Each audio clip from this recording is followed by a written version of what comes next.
સત્યને ગમે તેટલો પરેશાન આ પોલીસ અને ભાજપના લોકો કરશે, પણ સત્યનો વિજય થશે। ચૈતર વસાવાએ ભારતીય જનતા પાર્ટી ઉપર બહાર આવીને ગંભીર આક્ષેપો પણ કર્યા છે। આવનારા દિવસોમાં મને ન્યાય મળશે તેવું પણ એ ચૈતર વસાવા દ્વારા કહેવામાં આવ્યું છે। ભાજપ અને પોલીસ અવાજ નહીં દબાવી શકે।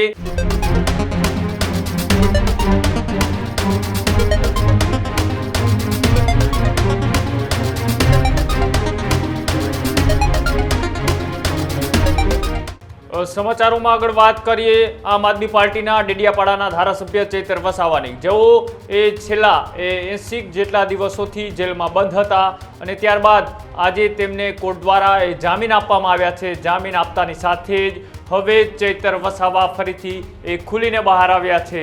ચૈતર વસાવાએ ભારતીય જનતા પાર્ટી ઉપર બહાર આવીને ગંભીર આક્ષેપો પણ કર્યા છે। 81મા દિવસે જેલમાંથી બહાર આવતા જ ચૈતર વસાવાએ અલગ અલગ મુદ્દે આકરા પ્રહારો પણ કર્યા છે।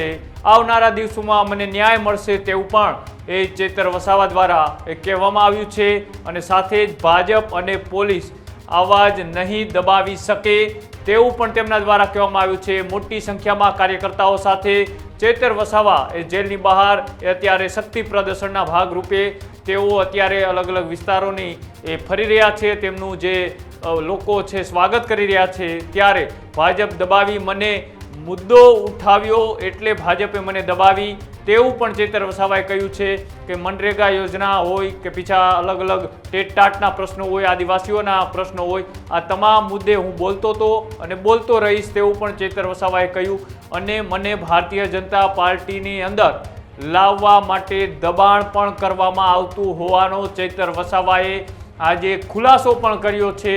અને સાથે જ જે રીતના ચૈતર વસાવાએ કહ્યું કે જેલની અંદર મેં તમામ નિયમોનું પાલન કર્યું છે, પણ મારી ઉપર ખોટા કેસ કરી અને મને જે દબાવવાનો પ્રયત્ન કરવામાં આવતો હતો, આ તમામ મુદ્દાને લઈ આજે ચૈતર વસાવાએ ખુલીને ભારતીય જનતા પાર્ટી અને ત્યાંના સ્થાનિક નેતાઓ ઉપર આકરા પ્રહાર કર્યા છે।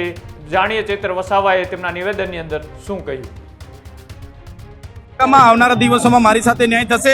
સત્યને ગમે તેટલો પરેશાન આ પોલીસ અને ભાજપના લોકો કરશે, પણ સત્યનો વિજય થશે। એ લોકોએ મારા અવાજને દબાવવાની કોશિશ કરી છે, પણ આ અવાજ હવે દબાવવાનો નથી। જ્યાં પણ અન્યાય થશે ત્યાં અવાજ ઉઠવાનો છે અને આ સંવિધાને આપેલો અવાજ છે અને આ અવાજ એ લોકોના અવાજ છે, એટલે ક્યારે દબાવવાનો નથી। પૂરી તાકાતથી અમે લડીશું। ચૈતરભાઈ હવે કેવી જોશથી કામ કરશે?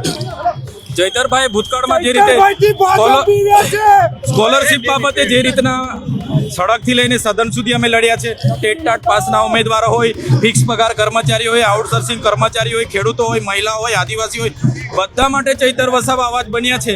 એ જ અવાજ આવનારા દિવસોમાં પણ બનશે। મારો અવાજ જે દબાવવાની કોશિશ ભારતીય જનતા પાર્ટી અને પોલીસે કર્યો છે એ ક્યારે દબાવવાનો નથી। પૂરી તાકાતથી અમે લડીશું। અમને પૂરેપૂરો ન્યાય પ્રણાલિકા પર વિશ્વાસ છે। આવનારા દિવસોમાં મારી સાથે ન્યાય થશે। ભ્રષ્ટાચારના વિરોધમાં આપણે કામ કર્યું, એના માટે આપણે હા બિલકુલ, મનરેગાનો મુદ્દો મેં ઉઠાવ્યો। કેટલાક પ્રધાનમંત્રી આવાસમાં હપ્તાઓમાં જે કમિશન લેતા હતા એ ઉઠાવ્યું, એટલે ભાજપના નેતાઓને કેટલાક કર્મચારીઓને અને આઈપીએસ અધિકારીઓને ગમ્યું નહીં, એટલે આ ખોટો કેસ મારા પર બનાવેલો છે। જી ધન્યવાદ। જય જોહર, જય આદિવાસી।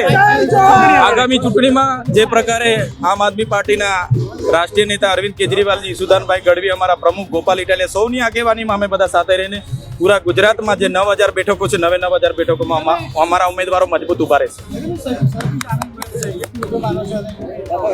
જે પ્રકારે 80 જેટલા દિવસોમાં મને જેલમાં રાખ્યો, મારા વિધાનસભાનો મત વિસ્તાર જે મારો પરિવાર છે એના દુઃખમાં સુખમાં હું ઊભો નથી રહ્યો, એ બદલ મને દુઃખ તો થયું છે। જે પ્રકારે મેં ખોટા ફરજી કેસમાં મને જેલમાં નાખ્યો છે, ત્યારે આ ભારતીય જનતા પાર્ટીની નીતિ છે। એક વિપક્ષના ધારાસભ્યને કઈ રીતના દબાવી દેવો એ આ એક ઉત્તમ ઉદાહરણ છે। મને એરેસ્ટ કરી દેવામાં આવ્યો, જેલમાં નાખી દેવામાં આવ્યો અને વડોદરા જેલમાં રાખવામાં આવ્યો। આ ભારતીય જનતા પાર્ટી એવું ઈચ્છે છે કે ચૈતરભાઈ વસાવાને દબાવી દઈએ, એમને અમારી સાથે લઈ લઈએ, પણ ચૈતર વસાવા દબાવ્યા નથી। આ ચૈતર વસાવાનો માત્ર અવાજ નથી, આ ચૈતર વસાવાને સંવિધાને આપેલો અવાજ છે। આ ચૈતર વસાવાનો અવાજ એ જનતાનો અવાજ છે। આવનારા દિવસોમાં સડકથી લઈને સદન સુધી ઉઠવાનો છે। લોકોનો પ્રેમ મળ્યો છે એ જ મોટી વાત છે મારા માટે। હું એકલો નાનો માણસ છું, આટલી મોટી પ્રશાસન ભાજપા સામે લડી નહીં શકું, પોલીસ સામે લડી નહીં શકું, પણ જે આ જનતાનો પ્રેમ મળ્યો છે એ જ મારી તાકાત છે અને એનાથી આગળ વધતા રહીશું।